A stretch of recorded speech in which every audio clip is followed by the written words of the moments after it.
टाकला प्लांट, माऊली नगर या सर्व ठिकाणी सोलार लाईट व विविध विकास कामाचे कामं केलेले आहेत.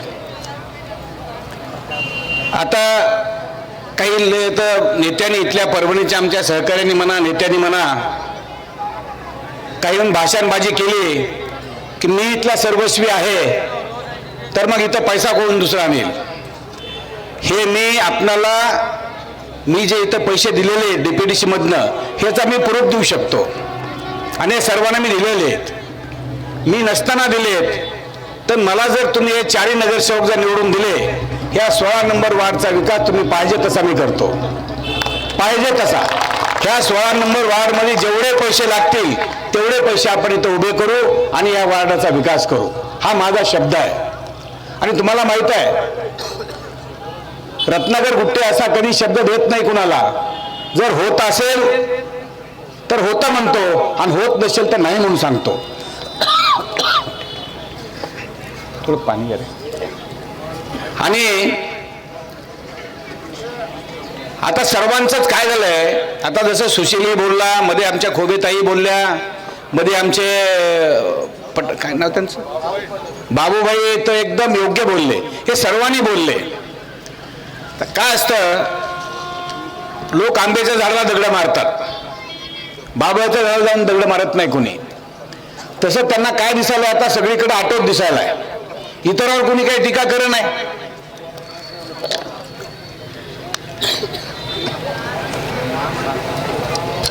इतरांवर कोणी न बोलता फक्त ऑटोच्या बाबतीत बोलतात, ऑटो पलटी झाला म्हणतात. अरे बाबा, ऑटो जर पलटी होतोय तर तुमचे ऑटो पलटी सगळे, तुम्ही तर आमचे सगळे पंजा मशाल फूल सगळे तर त्या ऑटोवर लावून फिरायला सगळीकडे, सगळीकडे फिरायला रे बाबा. म्हणजे ह्यांची खून आमच्या ऑटोवर, मशाल ऑटोवर, पंजा ऑटोवर, कमळाचं फूल ऑटोवर, घडी ऑटोवर, सगळं तो ऑटोवर जे काय कोणी असतील एवढे सगळे ऑटोवर चारी बाजूला सजवून निघालेत आमचा ऑटो घेऊन. आणि आम्हाला म्हणजे आमचा ऑटो पलटी झाला. तुमचंच मग तुम्ही पलटी करा ना. तुम्ही तुमच्यात पलटी, तुम्ही तुमच्या मसेलला पलटी करालेत, तुमच्या पंजाला पलटी करालेत, तुमच्या सगळ्यात पण पलटी करून टाकाले, तुम्हीच पलटी करालेत. त्याच्यामुळे आमच्या ऑटोच्या भानगडीत पडू नका. तुम्ही तुमचं बाहेर कुठं बघायचं बघा. इथं या 12 नंबर 16 नंबर आणि 5 नंबर इथं मध्ये काही दिमाग लावू नका. काही इथं दिमाग लावून तुमचा उपयोग राहणार नाही. कारण की जे बसलेली जी जनता आहे, ही जनता इथल्या तिजोरीच्या चाव्या माझ्याजवळ देणार आहे. कारण येले जास्तीत जास्त 7, 8, 10च कधी पडणार आहेत आणि ते आपले तेवढे येणार आहेत. त्याच्यामुळे आम्ही त्यावेळेस म्हणू, अध्यक्ष आमचा करा, तुम्ही फक्त नेगोशिएशन करायची पावर द्या मला. आम्ही सांगू अध्यक्ष आमचा करा तर ठीक आहे, नाही तर आम्हाला काहीच करायचं आहे तुमच्यासोबत. परभणीमध्ये मागच्या वेळेस मला वाटतं जिल्हा नगरपालिकेलाच ना, महानगरपालिकेला त्यावेळेस नगरपालिका होती, मला वाटतंय नगरपालिका होती त्यावेळेस. आपले फड जे अध्यक्ष झालं त्यावेळेस जिल्हा परिषदला ना, जिल्हा परिषदला मोहन फड आमचे, नाही मोहन फडचा भाऊ दुसरा आपला महेश फड फक्त एकटा निवडून आला होता, एकटाच अपक्ष. बरोबर आहे का? जिल्हा परिषद अध्यक्ष झाला.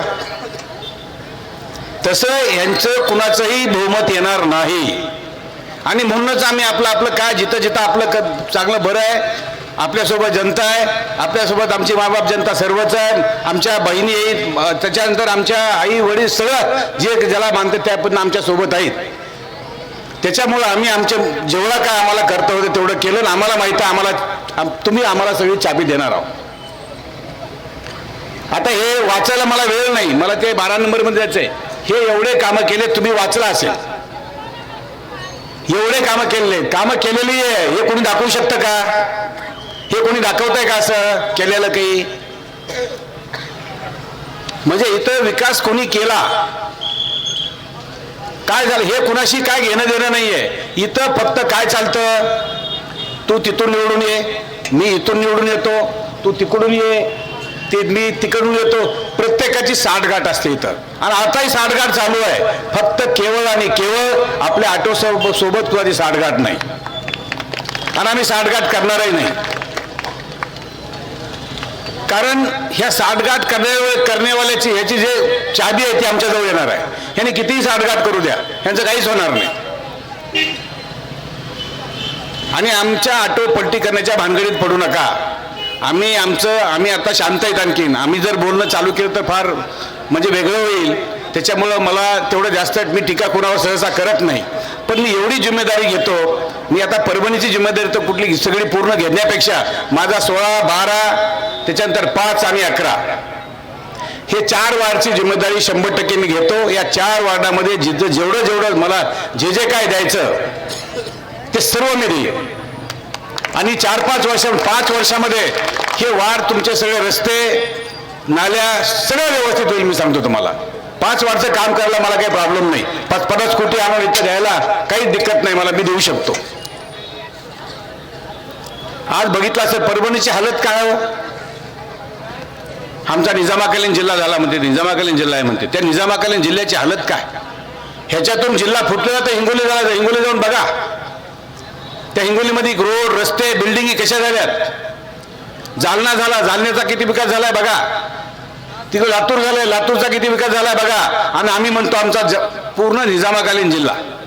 आणि या जिल्ह्याचा काय, तोंडाला बांधून फिरावं लागतं, इतका धुरळा या जिल्ह्यामध्ये. रस्त्यावर कुठं कोण्या गल्लीमध्ये रस्ता नाही. पावसाळ्यात जर कधी मयत झाली, 4 खांद्यावर घेऊन जायचा रस्ता नाही, घेऊ शकत नाहीत, अशी परिस्थिती आहे. आपण काय आदिवासी एरियात राहतो का. आदिवासी एरिया तर याच्यापेक्षा चांगला आहे. तर मला माझ्या सर्व मायबाप जनतेला सांगायचंय, कुठेतरी कुणावर तरी विश्वास ठेवा. आतापर्यंत तुम्हाला बनवत गेले, तुम्ही बनलात, आता बनवू नका. माझी विनंती आपल्याला हात जोडून, आता बनवू नका. तुम्ही आतापर्यंत बनवत गेले तुम्हाला आणि राजकारण करत गेले. आजपर्यंत काय झालं मला सांगा. नाही ते आज खासदार आहे, इथून 2, 4, 5, 10 खासदार होऊन गेले असतील. 50 वर्षामध्ये किती खासदार झाले बाबा, किती आमदार झाले असतील. काय केलं त्यांनी इथे. आणखीन पिण्याचं पाणी नाही, आणखीन गटार नाही, रस्ता नाही, नाली नाही, काहीच नाही. म्हणजे आहे काय. महानगरपालिका बिल्डिंग नाही. म्हणजे अशी अवस्था आहे परभणीची. या परभणीची अवस्था ही बिकट करायला जिम्मेदार जितके राजकारणी लोक आहेत तितके तुम्ही बी आहेत. मी सांगतो तुम्हाला, योग्य माणूस निवडला पाहिजे. हा फारुख बाबा आमचा रात्रंदिवस तुमच्यापाशी बसतो का नाही. रात्रंदिवस तुमच्या सभागृहात असतो नाही तर सभा इथंच असतो ना. तो सुशील आमचा रात्रंदिवस इथंच असतो, इथंच कामं करतो. आमची खोबेताई त्यांच्या म्हणजे त्यांच्या पतिदेवांनी तर एवढं सगळं काम केलं तुमच्यासाठी. त्यांची इच्छा आता त्याला पूर्ण करायची आहे त्यांना. आमचे दुसरे नवीन तडफदार शेख निजामुद्दीन, त्यांना आपण संधी दिली पाहिजे. जवानांना संधी दिली पाहिजे,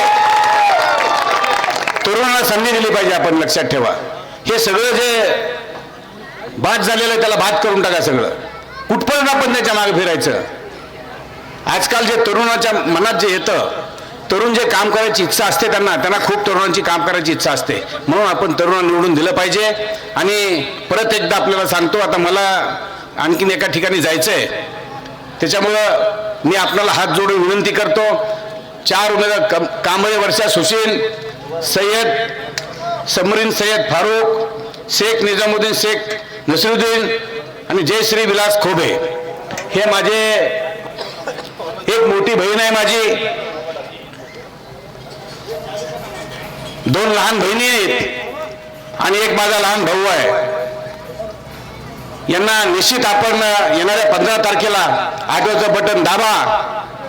आणि ऑटोचं बटन याच्यासाठी दाबा, आपल्या लेकराला शाळेत घेऊन जायचं ऑटो लागतो, भाजीपाल्याला ऑटो लागतो, कुठल्या गावाला जायचं ऑटो लागतो, कुठे जायचं म्हणलं की ऑटो लागतो. म्हणून त्या ऑटोचं बटन दाबा आणि 15 तारखेला त्यांना बटन दाबून 16 तारखेजवळ निकाली हे सर्व विजय झाले पाहिजे अशी शपथ घ्या. हात वर करून अशी शपथ घ्या, बुट्टी बांधा आणि आव्हान करतो ना निवडून द्या. एवढंच आव्हान करतो, थांबतो. जय हिंद, जय महाराष्ट्र.